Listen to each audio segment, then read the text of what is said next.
시청자 여러분 안녕하십니까? 계속해서 대구에서 전해드리겠습니다. 주한미군이 오늘 새벽 사드 핵심 장비를 성주 골프장에 전격적으로 반입해서 사드 배치에 들어갔습니다. 이 과정에서 사드 반대 주민들은 경찰과 대치하다가 여러 다쳤는데 한미 당국을 강력히 규탄했습니다. 양관희 기자가 보도합니다. 사드 장비 반입은 기습 작전을 방불케 했습니다. 주한미군이 경찰의 호의 속에 사드 핵심 장비를 성주 골프장에 반입한 건 오늘 새벽 4시 40분과 오전 7시 두 차례입니다. 이러면 안 된다고! 안 된다고 이러면! 아이고! 반입된 장비는 차량형 이동식 발사대 2기와 사격 통제 레이더, 도선 통제소 등 화물차 20여 대 분량으로 알려졌습니다. 이 장비는 7곡 외관 미군 부대와 부산에 보관돼 온 것입니다. 경찰은 오늘 자정부터 경력 8,000명을 동원해 이곳 소성리 마을회관뿐만 아니라 성주 골프장으로 향하는 지방도 등을 모두 통제했습니다. 사드를 반대해온 주민 60여 명이 뒤늦게 현장으로 갔지만 속수무책이었습니다. 개인 대문도 지키면서 못 나오게 했어요. 주민들을. 그런 실상으로 주민들을 안전 차단을 시킨 후에 주민들과 사드 반대단체, 원불교 등은 경찰이 과도하게 통제하며 인권을 탄압했다고 말합니다. 또 경찰과 충돌한 주민 1명이 연행되고 12명이 다쳐 병원에서 치료를 받았다고 밝혔습니다. 이런 현상을 우리는 정말 좌시할 수가 없습니다. 오늘 이렇게 무도하게 또 진압하는 경찰을 보니까 이 어느 나라 경찰인가 또 의심스럽습니다. 이들은 주민과 국회 동의 없는 사드 배치는 원천 무효고 불법이라며 항의했습니다. 나머지 발사대 3-4기가 추가로 다음 달 안에 반입될 수 있어 사드 반대 측과의 또 다른 충돌이 불가피해 보입니다. MBC 뉴스 양관입니다.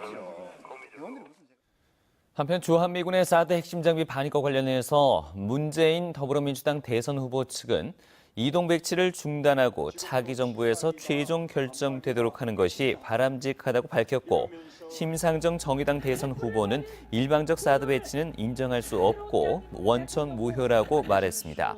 반면 자유한국당 홍준표 대선 후보 측은 차질 없이 사드 배치가 이루어져 연내에 사드 체계의 완전한 작전 운용 능력을 구비할 수 있기를 기대한다고 밝혔고, 바른정당 유승민 대선 후보는 대선 전에 사드가 배치된 것은 국론 분열을 막는 잘된 결정이라는 입장을 보였습니다.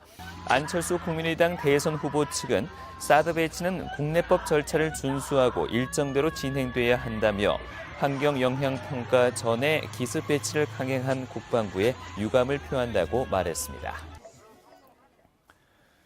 더불어민주당 문재인 후보 캠프의 박영선 선대위원장이 오늘 경주와 구미, 대구를 잇따라 방문해 선거운동을 벌였습니다. 박 선대위원장은 불국사에서 열린 법회에 참석한 뒤 경주중앙시장을 찾아 정권 교체와 개혁을 위해 문재인 후보가 반드시 당선돼야 한다며 대구와 경북에도 새로운 변화의 바람이 불고 있다고 주장했습니다. 자유한국당 홍준표 대선 후보도 대선 공식 선거운동 이후 두 번째로 오늘 대구를 방문해 저녁 8시부터 서문시장에서 유세를 하며 지지를 호소할 예정입니다. 문화재청의 훈민정음 해례본 상주본에 대한 반환 소송과 고발 조치 예고에 대해 배익기 씨가 문화재청을 상대로 청구 이의소를 제기하며 법적 맞대응에 나섰습니다. 배 씨는 소장을 통해 지난 민사재판에서는 본인의 절도가 인정됐지만 같은 사건의 형사재판에서는 무죄였다며 문화재청의 상주본 인도 청구권은 소멸됐다고 주장했습니다. 제19회 경상북도 장애인 체육대회가 5천여 명의 선수와 임원 등이 참가한 가운데 내일 안동 시민운동장 등에서 열립니다. 도내 최대 규모의 장애인 체육대회인 이번 체전에는 육상과 씨름, 족구, 역도 등 10개 종목이 열리고 수영과 축구는 시범 종목으로 진행됩니다. 대구시는 본격적인 야외 활동 시기를 맞아 지정 약수터 4곳의 수질 검사를 강화합니다. 대구시 보건환경연구원은 대구에서 마실 수 있는 약수터인 동구 동화사와 달성군 대림생수 등 4곳에서 우라늄 등 40여 개 항목을 검사하고 설사 유발균이 있는지도 살피는 등 검사를 강화할 방침입니다.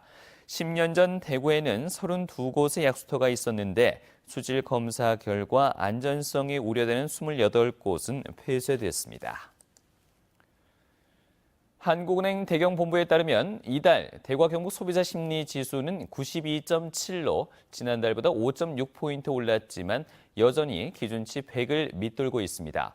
대구 경북과 달리 전국 평균 지수는 101.2로 100을 넘어섰습니다. 소비자 심리 지수가 100보다 크면 낙관적임을, 100보다 작으면 비관적임을 뜻하는데 대구와 경북의 지수는 지난해 11월부터 6개월째 100을 밑돌고 있습니다. 동남아 수출 시장의 거점이 될 경북 사무소가 인도네시아 자카르타에서 문을 열었습니다. 경상북도는 개소식과 함께 현지에서 수출 상담회를 열어 250만 불의 계약을 성사시켰고 한인 사업장이 밀집한 마을의 초등학교를 찾아 500만 원 상당의 학용품도 전달했습니다. 지금까지 대구에서 전해드렸습니다. 고맙습니다.